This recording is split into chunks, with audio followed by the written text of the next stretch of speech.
Welcome back to our channel smart Soni Siva. ఈ రోజు మన వీడియోలో బ్యాచిలర్ స్టైల్ ఈజీ చికెన్ ఫ్రైని టేస్టీగా ఎలా చేసుకోవాలో చూపించబోతున్నాను.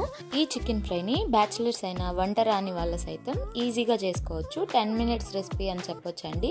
ఎక్కువ మసాలాలు ఏమి యూజ్ చేయకుండా తక్కువ ఇంగ్రీడియంట్స్ తో చాలా ఈజీగా చేసుకోవచ్చు. చికెన్ కూడా చాలా సాఫ్ట్ గా కుక్ అయిపోతుంది. చికెన్ వచ్చేసి మరీ డ్రైగా ఉండదు, అలా అని కర్రీలా ఉండదు, చాలా బాగుంటుంది. దీనికి పక్కన కాంబినేషన్ గా ఏ కర్రీ లేకపోయినా ఈ చికెన్ ఫ్రైతో అన్నం మొత్తం తినేయచ్చు. సో ఇక లేట్ చేయకుండా ఈ బ్యాచిలర్ స్టైల్ చికెన్ ఫ్రైని ఈజీగా ఎలా చేసుకోవాలో చూసేద్దాం. వీడియోని స్కిప్ చేయకుండా లాస్ట్ వరకు చూసేయండి. ముందుగా 1/2 kg చికెన్ని బాగా ఒక 2-3 సార్లు వాష్ చేసేసుకోవాలి. వాటిని నేను వీడియోలో చూపిస్తున్న విధంగా చిన్న చిన్న పీసెస్లో కట్ చేసుకోవాలి. ఇప్పుడు ఇందులోకి 1/2 teaspoon పసుపు, రుచికి సరిపడినంత ఉప్పు వేయాలి. నేనైతే 1/2 స్పూన్ వేసాను.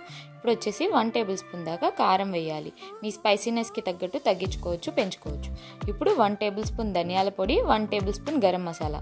ధనియాల పొడి అనేది స్కిప్ చేయొచ్చండి బ్యాచిలర్స్ దగ్గర ఉండకపోతే. గరం మసాలా అయితే కంపల్సరీ వేసుకోండి. ఇప్పుడు అల్లం వెల్లుల్లి పేస్ట్ 2 tablespoon వేసుకున్న తర్వాత 1 tablespoon దాకా లెమన్ జ్యూస్ వేసుకోండి. వేసుకొని వీటన్నిటిని చికెన్కి బాగా పట్టే విధంగా మిక్స్ చేసుకోవాలి. ఒక 2 నిమిషాలన్నా బాగా మసాజ్ చేస్తూ చికెన్ ముక్కలకి ఈ మసాలా మొత్తం పట్టే విధంగా మిక్స్ చేసుకోవాలి.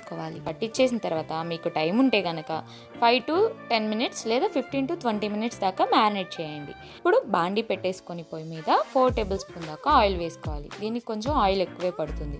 ఇప్పుడు 1 tablespoon దాకా జీలకర్ర వేసి అది కొంచెం ఫ్రై అయ్యాక 2 మీడియం సైజు ఉల్లిపాయల్ని సన్నగా చాప్ చేసుకొని వేసుకోవాలి. ఇప్పుడు ఇందులోకి 1/2 teaspoon పసుపు వేసి ఆయిల్లో ఫ్రై చేయాలి. కొంచెం ఉల్లిపాయలు అనేది ఫ్రై అయ్యాక ఇందులోకి 2 రెమ్మలు కరివేపాకు వేసుకోండి. చికెన్ ఫ్రైలో కరివేపాకు ఫ్లేవర్ చాలా బాగుంటుంది. మీకు ఇష్టం లేకపోతే స్కిప్ చేసేయండి. కొంచెం ఫ్రై చేసుకున్న తర్వాత దీంట్లోకి సన్నగా కట్ చేసుకున్న 2 పచ్చిమిర్చిని వేసుకోండి. పచ్చిమిర్చిని కూడా వేసుకొని ఆయిల్లో ఈ పచ్చిమిర్చి ఆనియన్స్ గోల్డెన్ బ్రౌన్ కలర్ వచ్చేంత వరకు ఫ్రై చేసుకోవాలి. ఇప్పుడు ఇందులోకి ముందుగా మనం మ్యారినేట్ చేసి పెట్టుకున్న చికెన్ని వేసుకోవాలి. చికెన్ని వేసుకున్న తర్వాత ఆయిల్లో కొంచెం సేపు ఫ్రై చేయాలి. హై ఫ్లేమ్లో పెట్టుకొని ఒక 20 seconds వరకు చికెన్ని హై ఫ్లేమ్లోనే ఫ్రై చేయండి. చికెన్లోంచి వాటర్ రావడం స్టార్ట్ అవుతాయి. ఎప్పుడైతే వాటర్ రావడం స్టార్ట్ అవుతాయో అప్పుడు మూత పెట్టేసుకొని 15 to 20 minutes లో ఫ్లేమ్లో చికెన్లోంచి వచ్చిన వాటర్తోనే చికెన్ని బాగా ఉడకనివ్వాలి. మధ్య మధ్యలో కలుపుకుంటూ చికెన్ని కుక్ చేసుకోవాలి. చికెన్ అనేది కంప్లీట్గా కుక్ అయిపోవాలి. మనం ఏం వాటర్ వేయాల్సిన అవసరం లేదండి. చికెన్లో వచ్చిన వాటర్తోనే చికెన్ అనేది సాఫ్ట్గా కుక్ అయిపోతుంది. నేను వీడియోలో చూపిస్తున్న విధంగా చికెన్ అనేది సాఫ్ట్గా ఇలా కుక్ అయిపోవాలి. ఇలా కుక్ అయిన తర్వాత చికెన్ని హై ఫ్లేమ్లో పెట్టుకొని ఒక 2 minutes బాగా ఫ్రై చేసుకోవాలి. చికెన్ అనేది మనకి కొంచెం డ్రైగా అయిపోవాలన్నమాట. సో ఇప్పుడు చికెన్ అనేది 2 minutes తర్వాత డ్రైగా అయిపోతుందండి. అయిపోయిన తర్వాత లాస్ట్లో కొంచెం కొత్తిమీర వేసుకొని మళ్ళీ ఒకసారి అంతా మిక్స్ చేసేసుకోవాలి. ఇది కూడా ఈ ప్రాసెస్ కొత్తిమీర వేసుకోవడం మళ్ళీ కలిపేసుకోవడం కూడా హై ఫ్లేమ్లో పెట్టుకొని కలిపేసుకోండి. హై ఫ్లేమ్లో పెట్టి కలిపేసుకున్న తర్వాత స్టవ్ ఆఫ్ చేసుకొని సర్వ్ చేసుకోవడమే. చూసారు కదా, మసాలాలు ఏమీ లేకుండా చాలా ఈజీ వేలో చాలా త్వరగా చికెన్ ఫ్రైని చేసేసుకున్నాం.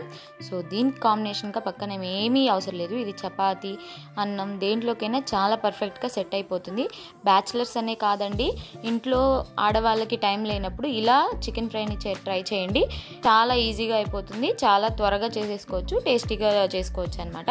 తప్పకుండా ఈ easy and tasty simple bachelor style chicken ఫ్రైని రెసిపీని ట్రై చేశాక మీకు ఎలా వచ్చిందో నాతో షేర్ చేసుకోవడం మర్చిపోవద్దు. వీడియో నచ్చితే లైక్ చేయండి.